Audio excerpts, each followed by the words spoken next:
Hey guys, today's little chat is going to be about the Buck 110 and how excited I am about the fact that they are using ebony wood on their handles again.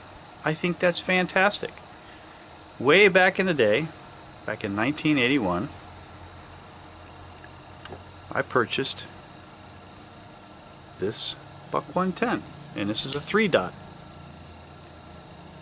meaning if you can see that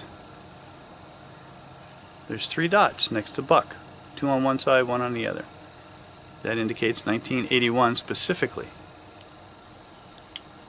and this has ebony handles.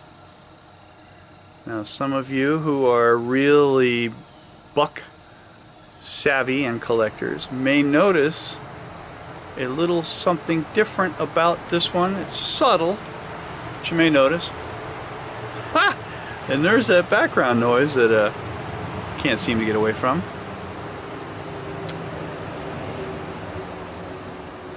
They didn't finish these very well back in those days. They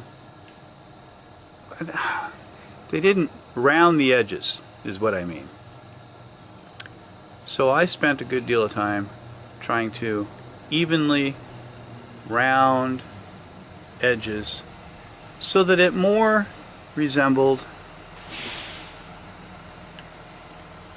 the newer knives.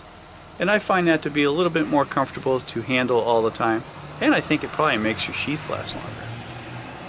You know, it's not a sharp edge. So that is my 1981 Buck 110 with a mirror polished edge on its 440C steel blade. Luckily the store I went to had several, and I had the wherewithal to open a bunch and try them all. Initially I was looking for a really nice handle pair, which I thought this was, and bank vault lockup. There's no movement. Still no movement all these years later. Now here's the thing. Ebony wood, back before, I guess, all the conservation efforts, and they went to making them out of this stuff, which isn't bad. It's not as pleasant to handle, but ironwood, if you get a nice match set, which I thought I did well on this one, lasts forever, and it doesn't move, meaning it doesn't shrink, it doesn't swell.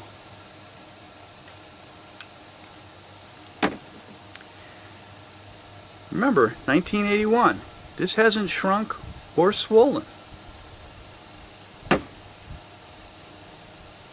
Leads me to this, 2019. Nice match set, ebony.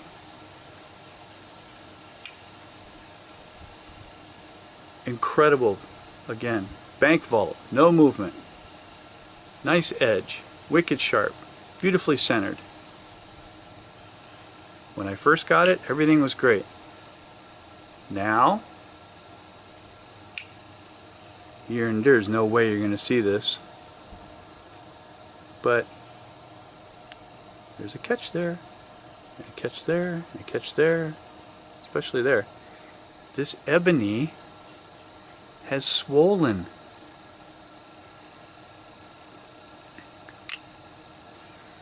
I mean, I guess that's better than significant shrinkage, but it's swollen. And I pause here because I don't know why it would. I mean, I live in a humid environment. It may be, you know, they're in Idaho.